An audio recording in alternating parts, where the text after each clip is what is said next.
The numbers have to work month one. If the numbers don't work month one, by the way, a lot of you watching this video, if you live in California, if you live in New York, if you live in New Jersey, if you live in Chicago, which is a crazy great number, right?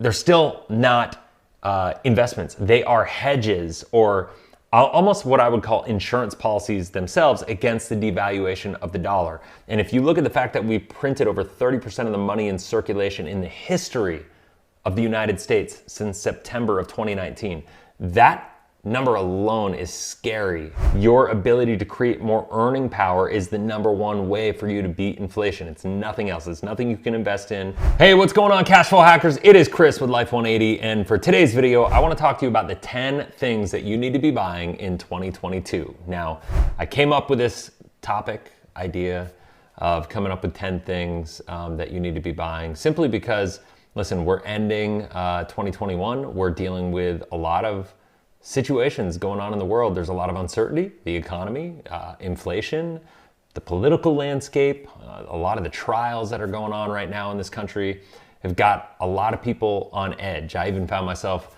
watching a prepper show with my wife the other night. It was kind of fun. But here's what I'll say. Getting into this list, everything on this list is going to have something to do with bettering your financial future. And so I'm excited to get into it. And so let's just get started. So if you watch this channel much at all, you're not going to be surprised by the first one. And the first thing, and I put this number one for a reason, and it may seem counterintuitive to a lot of people, but the first thing that I think, if you don't have this already in 2022 or by the end of 2021 for a lot of people, that you need to buy is a properly designed whole life insurance policy. Now, I say that because whole life insurance is a tier 1 financial asset according to financial institutions like banks that are used as reserve capital for them to be able to leverage out and take advantage of the fractional reserve banking system. But for you have the ability to basically replicate that system that banks use and do it for yourself. It's important to understand that when I say this, and I'm not going to spend a lot of time because I've got probably 30 videos on this topic, whole life insurance is not an investment. Whole life insurance is a savings vehicle. It's a savings alternative. And so when you think about, should I buy whole life insurance? Should I save in whole life? Not invest, but should I save in whole life insurance? Think about, what is your number? What do you need for safety money, for a rainy day account, for a savings account, for an emergency account? And what do you want to have as an opportunity fund? And then force yourself into a forced savings plan. A lot of people get it wrong when they think about whole life insurance when it's designed properly to be a banking alternative. They think, they don't want to take on a big premium.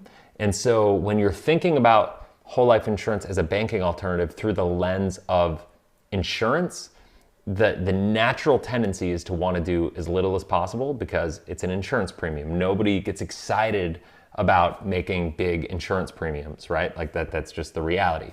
But when it comes from the lens of a forced savings plan and having a high percentage of liquidity of that money and having great guarantees and other leverage capabilities and being able to get things like cash value lines of credit associated with them to help catapult your wealth potential forward and give you the security, guarantees, the opportunity, and control of your money, that's what it's all about. So I put it number one because that foundationally can be a catalyst to leverage a lot, not all of them, but a lot of the other assets that I'm going to be talking about buying in 2022. So the second thing that I would buy in 2022, if you have the capital, is a cash flow investment property. Now, when we talk about cash flow hacking, a lot of the times what we're talking about is ultimately buying a turnkey, passive, cash flow investment property. And there's a whole system. We've got programs. If you're interested in talking to somebody about this, we've got the contacts for you. I can connect you with my guy, Mike, and he's amazing. He'll serve you on a level in the real estate industry that you can't even imagine. But the bottom line is, no matter what's going on in the world right now, I know there's a lot of uncertainty about the real estate market. I'm not a big believer that people should be going out and buying homes from the perspective of buying a personal residence because the market's high, there's a lot of risk. But the bottom line is we don't know. Trying to time the market can be a really, really dangerous game, and you can miss out on a lot of opportunity. And my belief and my just knowing and understanding and just the math behind how this works, if you can buy a cash flow investment property that is positively cash flowing right now, regardless of if the money goes down, if the equity in the house goes down, if the value of the house goes down and you lose equity in the home, it doesn't really matter because you're buying it for the cash flow. You're buying it for the long term. And as long as the cash flow from that property is positive over whatever your mortgage is, then that appreciation will bounce back over time, and that's gonna be able to create wealth for you, and you're gonna be able to leverage that cash flow in the meantime. And so while I'm not a believer in going out and buying personal homes right now, because I think the market is just overly inflated, I think buying cash flow real estate in the right markets is really important. Now, the one caveat that I want to say to the cash flow real estate is it has to be the right market. It has to be the right deal. The numbers have to work month one. If the numbers don't work month one, by the way, a lot of you watching this video, if you live in California, if you live in New York, if you live in New Jersey, if you live in Chicago, a lot of these areas where people live, where a high percentage of the population in the United States lives, are not good areas to buy cash flow real estate because they're not going to positively cash flow. The only way buying rental properties works is to kind of have the mortgage pay down, have the appreciation, and if you can break even from a cash flow perspective, then you're considering it a good long-term play. But there's risk there because if the value of that property goes down and the cash flow can't sustain itself, you're taking on risk, and that's not good. So make sure if you're interested in cash flow real estate, reach out or at least do your research and make sure that you're getting a property that is in an area that is going to positively cash flow and is going to be more landlord friendly than tenant friendly. So the third thing I would buy in 2022 is actually a convertible term life insurance. And the reason I say that is because convertible term life insurance is a way to lock in your insurability, to protect your family. In number one, I talked about buying a whole life policy. When you buy and design a whole life policy effectively, or the right way to be maximum efficient from a cash perspective, ultimately what winds up happening is you don't get the amount of insurance, life insurance, that you probably need if you're married. Like, I'm married, I've got 3 kids, and so my need for insurance is probably higher than a lot of people out there, right? And so that said, getting convertible term insurance, what happens, the word convertible means you can take that term insurance, buy it for a window of time, let's say 10 or a 20-year period, a term of 10 or 20 years, and during that term, should you want to convert that to a permanent life insurance policy, like a whole life insurance policy, you're able to convert that on a guaranteed basis without having to go through your insurability. So we don't know. Like, I'm 41 right now. I'm dealing with, I just got through COVID, but like, we're talking about a situation where I don't know what life is going to bring to me, right? I had one of my best friends, sadly, a couple years ago, passed away at 50 years old. Right? And in that scenario, if I were to buy a 20-year term policy, right, or let's say a 10-year term policy, it's kind of on the border for that, but I don't know if I get cancer or something of that nature when I'm 49, that term policy could expire before I pass away, right? But if I have a convertible policy, I have the ability to convert that to a permanent policy on a guaranteed basis without having to go through underwriting. And because I'm super healthy now, I would get the preferred select, or whatever every company calls it, something different. But the highest preferred rating with an insurance carrier, I'm going to get that right now because I'm super healthy, right? So when you take that into consideration, it's kind of one of those things where I can lock in that pricing and then have a window of time, and then I can convert it at any point in time. And that gives me an opportunity, if I want to create a banking policy later, or if I want to stack policies later, it gives me the ability to do so. So that is number 3. Number 4, invest in businesses. Here's the bottom line. With inflation going on right now, our greatest need, our greatest way to counter inflation is to create and increase our revenue generation capabilities, right? The best way to do that is through a business, through a side hustle. It can be through freelancing. It can be through whatever it is. It could be a network marketing business. It could be, it can be just setting up. My daughter is starting a gift wrapping business right now.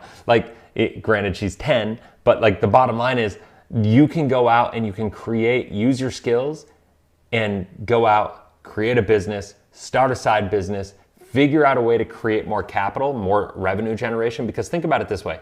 What I know is most people are sitting around watching Netflix, doing things like that on the weekend, spending time watching football and whatever. And don't get me wrong, I love football. I love, doing stuff like that to decompress every now and then. But here's the statistics. I read a statistic the other day. The average American spends 24 hours a week watching television. And so imagine if you just split the difference and said, you know what, I'm gonna take 12 of those hours. I'll still watch 12 hours a week, which by the way is 2 hours a day. But I'm gonna go watch 12 hours a week of TV, and I'm gonna take 12 hours and I'm gonna invest that into a business. For the average American out there who's, or family out there that's, let's say you're making 120 grand a year. If you were able to create $12,000 a year of extra income through a side business, which by the way, at 12 hours a week, you should be able to do super easy. That's just taking half of your TV time if you're the average American. You're putting it into a business, generating more revenue than, and if you save that revenue, invest it and compound that through investing in other assets, other cash flow assets, maybe reinvest it into the business to grow the business. Before you know it, you could probably replace your other income. You could have, just a completely different lifestyle and reach financial freedom so much faster. So investing in businesses and increasing your ability to create revenue is one of the best ways to do this, and is one of the best investments that you can make, best things that you can buy in 2022. So number 5, I would say, is kind of like businesses, but it's more passive. It's investing in companies, and by investing in companies, I mean investing in stocks, because when you buy stocks, you're buying a share of the company, right? So you become a shareholder. That is the definition of what buying a stock is. You're buying a share of a company. You are now a shareholder. You could even go, if you had enough money, hundreds of thousands of dollars sitting around, you could go and buy shares of Berkshire Hathaway with Warren Buffett, right? And if you did that, you'd be in this elite group. You could go to the shareholders meeting and hang out with Warren Buffett, for a weekend during the shareholders meeting, right? That's pretty cool. That is the equivalent of buying a company.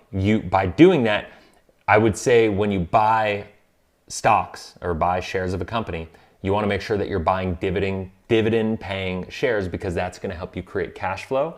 And what you can do is you can take those dividends and you can compound them in and buy more shares of either that company or other companies. You can reinvest the dividends, which is super powerful, and it's a super great way to compound the money. I'm not a big believer, for those of you who watch this channel a lot, I'm not a huge believer in the stock market. I'm not a huge believer in mutual funds. I'm a huge disbeliever in mutual funds, in fact.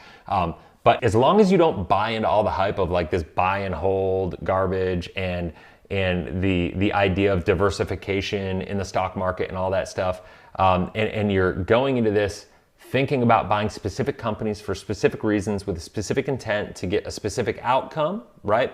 Then it makes sense. So buying companies, buying shares of companies in stocks that are dividend producing for you is a great thing to do, and I think everybody should do it. Do it as soon as possible. 2022 is a way to get started. So the 6th thing that I would buy in 2022 is gold and silver. Now, if you look at it over the past 5 years, gold has gone up 52% and silver has gone up 49%. Now, I don't look at gold and silver as an investment, even though they've appreciated in value during that time by those amounts, which is a crazy great number, right? They're still not investments. They are hedges, or almost what I would call insurance policies themselves against the devaluation of the dollar. And if you look at the fact that we printed over 30% of the money in circulation in the history of the United States since September of 2019, that number alone is scary as anything I've ever seen in my life. we are experiencing the beginning of inflation, but I think the tail of the inflation that we're going to experience is going to get worse and worse and worse. And what you need to be able to beat inflation is, like I talked about, cash flow real estate. It's a great way to beat it. But I also think you need to, when I say diversify, it's having non-correlated assets, right? Real estate is an asset. Buying a company, buying shares is an asset. Buying gold and silver, it's an asset. But the good thing about all these assets that I've talked about is that they're inflation protected, right? And inflation is a great concern. Do I think it's going to get out of control to a point where we have hyperinflation?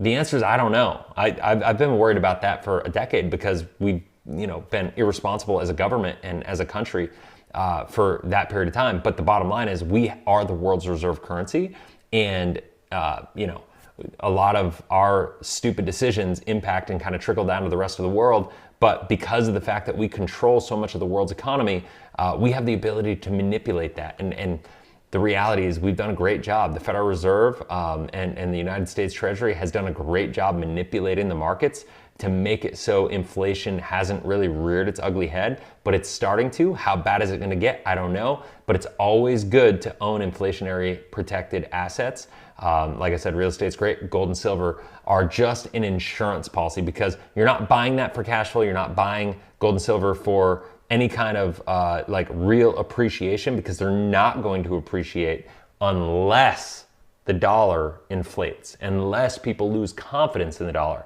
That's what gold and silver are all about. And I think everybody should have a small percentage of whatever your financial planning, let's say 5% of your nest egg, should be in gold and silver. I'm a big believer in that. Number 7, let's get into the digital version of gold and silver. And there are hundreds or if not thousands of coins at this point in time. But let's talk about cryptocurrency: Bitcoin, Ethereum, Shiba Inu, Dogecoin, like all these coins, Litecoin. Here's the bottom line. I'm not a crypto expert, but I'm not a fool either. You look around the markets right now, and crypto, just Bitcoin alone, it's a supply-demand thing. Like the US dollar, the ability for the value of any cryptocurrency is based on the confidence that the consumers have in that coin. Bitcoin, when I first bought Bitcoin, it was about $800 a coin. I looked this morning, it was 59,000 and change, and I know it's been above 60 recently, and it could go down, it could go up. There's an element of speculative nature to crypto, so you don't want to, I think, unless you're really a talented trader and you want to manage it that way. I think crypto is another one that's a great hedge. But the great part about crypto, when you get the right coins, is the supply demand is there. I think it's almost over 90%. I could be a little off on that, but over 90% of all Bitcoin that will ever be created have already been created, 90%. And so are already in circulation. So as the demand is going up, less and less Bitcoin are being made. So on an annual basis, so demand is getting higher, right? The usability is getting higher. The functionality of Bitcoin is improving. And so that's creating more demand in the marketplace. The supply is less and less available. That's what's driving the price up. It's not as speculative as people think. And the functionality, if you believe in technology like I do, you just kind of believe that crypto is going to be a big part of the world that we're kind of morphing into, because digital currency, digital payments are a huge thing. So a lot of people are avoiding buying crypto right now because they feel like they missed the boat. They feel like, wow, if I could have got in when Bitcoin was $800, I would have done it. But now it's 60,000, and you know what? Like I'm just not going to do it. But guess what? What's going to happen when Bitcoin hits $1 million? When it hits $250,000? You're going to feel the same exact way. You're going to be like, oh, well, if I'd have bought it at 60,000 instead of $250,000, then I would do that if I could pick it up at 60,000. Well, guess what? The good news about Bitcoin is that you can buy small pieces of them, right? I think what is it called? A Yoshi or something like that. I don't even remember. Like, see, this is how not an expert in Bitcoin that I am. But the bottom line is you can buy small fractions of Bitcoin for little pieces of money, right? And so like the bottom line is you don't have to go out and buy a full Bitcoin. Get some other. If you want to get another crypto, do your research, follow people who are experts at that. But what I can tell you is having some cryptocurrency, I think, is a wise buy. And like gold and silver, I think you should have at least 5% or so of whatever your nest egg is in cryptocurrency. Not doing that is gonna cost you. So the eighth thing that I think everybody should buy in 2022 is mentorship. A lot of people ask me, how have I hit the level of success that I've hit? How have I, how do I know all the things that I know? How do I have the connections that I have? The answer there is mentorship. I've spent tens of thousands of dollars in the past couple of years alone just on mentors, just on working in masterminds, just in working with people that I have a lot of respect for, that I've learned a lot of things from. Now, here's what I can tell you, is when you invest in mentorship, a lot of people always think about, what are they going to learn tactically? And the tactical elements of things are really important. But the biggest value that I've had in mentorship is just having access to people to answer questions for me, having that high level of people that have been there, done that. And so for me to go out and do what I do and to create and whatever, having people on the back end of it that I know have been there and done that before as well, that I can call, that have executed at the highest level, that will be there to help me and assist me, what it does is it gives me the confidence to go out and do things because I know I'm going to be successful. And if you watch my videos, you know that I believe that the human brain is not going to allow you to put 100% into anything, 100% effort into anything that you don't believe with 100% certainty you're going to be successful with. So having a mentor gives you that 100% certainty because you're going to have to go out and do the work, right? It's not going to make it easier for you, except for the fact that it's going to give you the confidence, and B, when you hit a wall, you're going to have that person to lean on. The other part about mentorship that I love, and that is probably equally as valuable as having that person to lean on and call and have the confidence, is the fact that typically you're getting into a community. Masterminds are great like this. Networking. I've paid thousands of dollars just to go to events, mastermind events, where, I didn't really learn anything. Like, tactically speaking, going to the event, you walk out and you're like, wow, I could have taught that thing, or like it wasn't extremely valuable. But what's always great is the people that you meet, the networking opportunities, and the value that goes, in those circles. And when you build relationships with those people, that's where it all comes from. People like Mike Wolf, people like Cole. Like, I met those people at events. Or actually, I didn't meet Cole at an event, but I met Mike Wolf at an event, right? Like, Dana Derricks is a person that I've worked with personally, and mentored with, and been involved in his masterminds and stuff like that I can call now, right? Like, so these are the important components of this. And when you get involved in masterminds, when you pay for mentorship, I know it sounds like it's a hard thing for a lot of people to do because it's hard to quantify the return on investment. But I'm telling you, one of my top business partners is somebody that I met through a strategic relationship through my wife, actually, and she still gives me a hard time about this. And for us to be at that moment in time where I met this gentleman, it cost about $20,000 to be there. And I wasn't the happiest person about paying the $20,000 because I didn't necessarily see the value, but it took that one relationship, and I can tell you I've more than 10x'd the return on that relationship over the past 7 or 8 years. And it's been amazing, right? And so that's important to understand, right? Like, you have to see the value, you have to hustle, you have to grind, you have to develop relationships, you have to care, you have to serve. But when you do that the right way and you show up powerfully for the other people in those networks and those masterminds, that's gonna be your brand, and that's what's gonna change your life. So number 9 is education, right? And I'm not talking about classic college education. I'm talking about investing in yourself, learning a skill, learning how to use a software like ClickFunnels, learning how to do affiliate marketing, learning how to build any kind of skill or educate yourself that will either make you more valuable. Remember, because it's what Warren Buffett is saying right now to beat inflation. Your ability to create more earning power is the number one way for you to beat inflation. It's nothing else. It's nothing you can invest in, but it's your ability to create more earning power for yourself. Your education, building your skills, building your talents, doing things like that is going to be how you protect yourself the best. So figure out something that you believe in, figure out something that you're passionate about, figure out something that you think you could sink your teeth into and commit time for a side hustle and go out and do it, because I'm telling you right now, investing in yourself, once again, take some time, splice it away from your Netflix time, from your TV watching time every month, every week.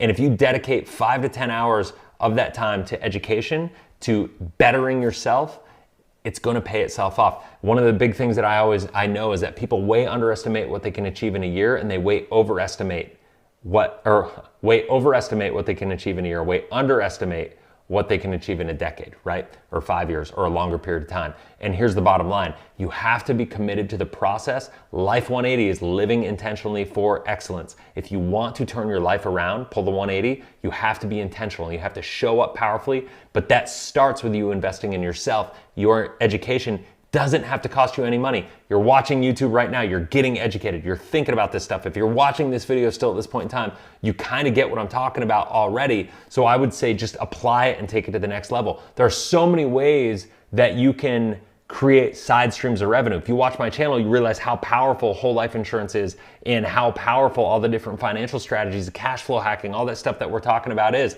You could turn that into a side hustle and make extra money, right? Like, people are doing it all the time. You just gotta invest in yourself to learn the skill, to build the expertise, and be able to share it with people and figure out how to monetize it, and get a mentor who can teach you how to do it, right? Like, that's what it's all about. So education is number 9. And number 10, finally, what I would say is just invest in your lifestyle. Have fun. Take some money that you have, because if you're grinding and hustling and avoiding Netflix, I'll tell you right now, one of the great things is my wife and I don't watch much TV at all. Right? I'll watch sports sometimes, but pretty much don't watch hardly any TV. And so one of the ways that I decompress, because I go constantly, one of the ways that I decompress is convincing myself, and because I believe it and I know it's going to be true, that if I take the 3 hours at night instead of watching TV and I reallocate that time to spending it educating myself and building a skill, I know that that's going to create more revenue for me. I know I'm going to end up building better relationships